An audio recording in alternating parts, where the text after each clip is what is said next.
Todo o período da sua vida antes da fase adulta é permeada por direcionamentos. É como se fossem placas e setas que te indicam qual caminho você deve seguir em cada momento. Quando você é bebê, por exemplo, é meio que obrigatório. Seus pais te indicam o caminho de como falar, cumprimentar, dormir cedo, se alimentar. Depois você entra na escola infantil. Seus professores começam a te estimular nas suas primeiras interações sociais, tentando te repassar uma educação bem basilar que vai te preparar para receber coisas mais complexas. Daí você entra no ensino fundamental e aqui tanto pessoas próximas como você mesmo começam a tentar identificar suas aptidões, ou seja, aquilo que você é bom e aquilo que você quer da vida. Sabe como é que isso se manifesta? Naquela famosa frase, o que você quer ser quando crescer? Então você não sabe exatamente o que você quer, você começa a se questionar isso e isso fica na sua cabeça mais tempo do que o necessário. Quando você já percebeu, chegou ao ensino médio, você tem que estudar para o Enem e ao mesmo tempo encontrar um senso de coletividade, porque você sabe, tem que fazer amigos e pertencer a algum grupo, e você tem que se encaixar em algum lugar, mesmo que isso signifique fazer algumas coisas que você não está nem afim de fazer. Depois você acaba passando em alguma universidade por sugestão de pessoas ou por preferências pessoais para, entrar no mercado de trabalho, em teoria, e quando você acaba a universidade, vem aquele branco. E agora? Bom, tem que fazer mestrado, né? Ok, terminei, fiz, concluí, corri atrás. E agora? Doutorado. E agora? Ter um bom emprego. Passar no concurso, achar uma pessoa legal para você casar. E agora? Bom, ter filhos. E agora? Criar eles para fazer todo o mesmo processo que a gente começou a falar lá no começo. Se você teve uma pequena crise de ansiedade com tudo isso, a intenção foi essa mesmo. Mas agora eu quero que você pare e pense o quanto encontrar um senso de realização é difícil, principalmente quando se vive em prol da expectativa de outras pessoas. Dito isso, eu quero comentar um pouquinho sobre Spy Family, que é um anime que estreou em 2022, baseado em um mangá de igual nome que lançou em 2019. Ele conta a história de um espião chamado Twilight. Ele tem como objetivo se infiltrar em um país para ter contato com um certo homem e assim impedir que uma guerra aconteça. E apesar desse conceito parecer uma coisa altamente séria, um espião, evitar uma guerra, se trata de um anime de humor. A forma que Lloyd tem para cumprir esse objetivo é a coisa mais simples possível. Ele tem que formar uma família falsa no país inimigo onde ele mora, para assim poder se misturar na sociedade. É aí que no primeiro episódio ele conhece Anya, uma menina de 6 anos que é resgatada por ele, e ela então vira sua filha postiça. Depois eles conhecem Yor, que será a esposa falsa do Twilight, entre aspas, e ela também tem os seus segredos, ela é uma assassina profissional. Mas o que os dois, tanto o pai como a mãe, não sabem é que a pequena Anya tem poder de lemente, e ela sabe exatamente a identidade dos seus pais, e o que eles estão pensando, mesmo que eles tenham um segredo entre si, e é assim que essa família, digamos, diferente começa a se formar. Depois disso, o objetivo de Twilight é muito simples, que Anya, filha dele, seja uma das melhores alunas da sala, porque fazendo isso ela vai chegar perto de um dos coleguinhas,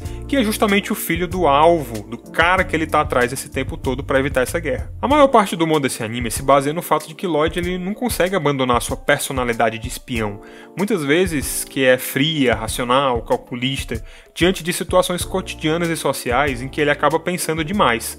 Essas situações que qualquer pessoa com a maior percepção emotiva poderia entender e não se preocupar tanto quanto ele se preocupa.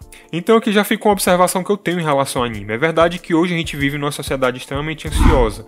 Quantidade e volume de informações que a gente retém apenas por estar em redes sociais, lendo notícias, ela é absurda. Muitas vezes isso nos leva a comportamentos altamente alarmistas em muitas situações, que é justamente o que Twilight acaba fazendo com Anya. Com medo de que ela, por ser desajeitada, ponha o plano dele a perder. Ele acaba várias vezes interferindo e isso acaba conduzindo as coisas para um caminho ainda pior. Se você não entendeu bem o subtexto do Twilight, da Anya Spy Family, eu vou te dar uma perspectiva que eu cheguei à conclusão. O subtexto da Anya é que crianças estão sempre de olho no que você faz.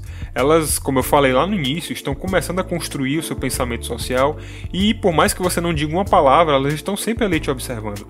Elas sabem quando você está de mal com outra pessoa, quando você pensa que ela é um fracasso, quando são rejeitadas em detrimento de outras coisas. A metáfora para Anya aqui é uma criança que ler mentes, entre aspas, quer dizer simplesmente uma criança perceptiva, uma criança observadora. E o subtexto de Twilight é justamente que você não precisa ser um espião internacional para fazer cobranças excessivas em relação ao seu filho ou a outras crianças. cobrar uma excelência da Annie é uma coisa que a gente sempre vê o Twilight tentando fazer. Então eu queria puxar essa discussão para hoje. Muitas vezes a gente cobra os nossos filhos expectativas irreais, coisas que eles nunca manifestaram, somente para cumprir um senso de realização que talvez nós, você, eu, nunca tenhamos completado. E isso não é uma coisa boa. A gente exige notas altas da mesma forma que Lloyd acaba exigindo que as missões de Anya sejam bem-sucedidas, mesmo que ela seja uma menina cheia de problemas e limitações. A nossa mente nunca apela pelo lado de, vai que aquela criança tem outras aptidões.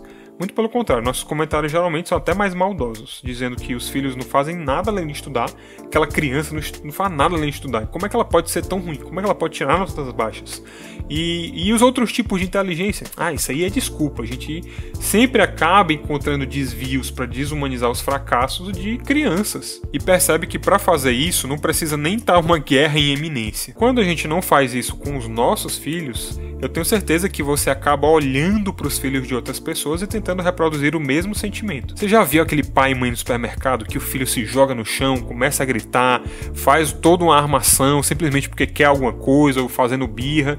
Eu tenho certeza que muitos de nós reviramos os olhos para essa situação. Quando não é isso, a gente sempre conhece aqueles casais que são mais super protetores, que a criança mal trisca a mão no chão, eles já estão preparados com álcool gel para passar na mão da criança e tudo. Falando essas coisas, você deve ter pensado pelo menos em um casal ou dois. Mas o ponto não é a atitude, mas é que sempre pensamos que os outros podem fazer algo a mais para melhorar algo que nos deixa desconfortáveis. E pouquíssimas vezes nos dispomos a entender, ao invés de criticar. Nos dois casos, seja nos nossos filhos, seja nos dos outros, a gente cobra excelência. Da mesma forma que o Twilight cobra uma criança da missão ser bem sucedida.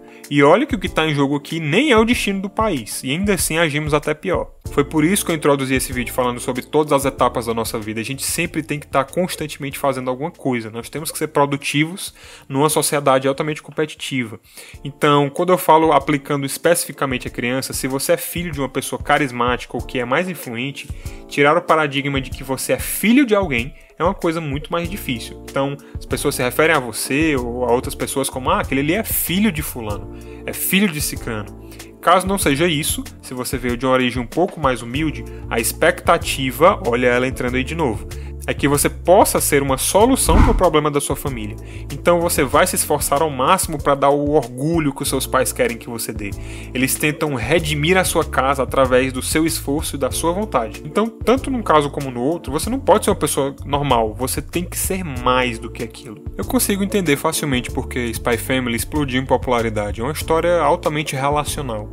Nós passamos por expectativas o tempo todo, em todas as fases da nossa vida. Algumas pessoas aprendem até a conviver com ela, e outras simplesmente desistem de atender a tudo. Então, naquilo que a gente tem diante de nós, a questão é como isso tem mexido com a nossa cabeça. Expectativas nem sempre vão ser atendidas. Isso não quer dizer que vai ser o fim do mundo, porque a gente é humano, a gente aprende através das nossas falhas.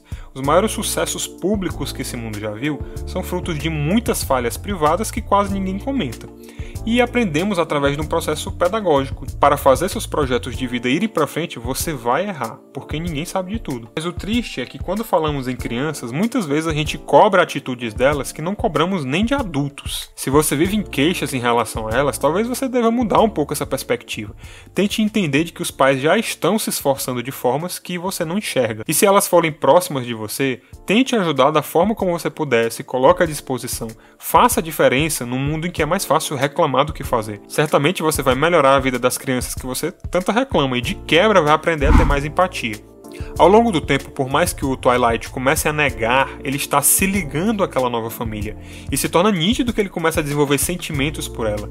Isso faz com que ele pare de agir apenas racionalmente e vá entendendo aos poucos que o seu papel afetivo pode ser tão importante quanto o seu papel de cobrar. Então, se você sofre cobranças excessivas de alguém, o primeiro passo é saber discernir se é justa ou injusta.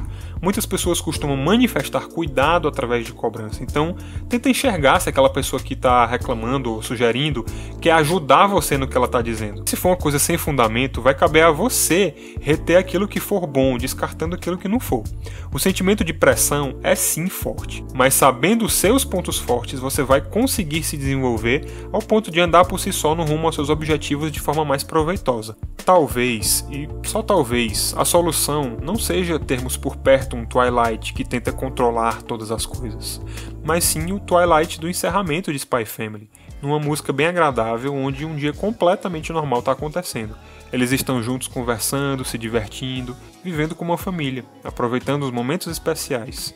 E esses dias podem substituir os pesados dias de expectativas e cobranças, transformando elas no que verdadeiramente pode ajudar alguém, que é o incentivo.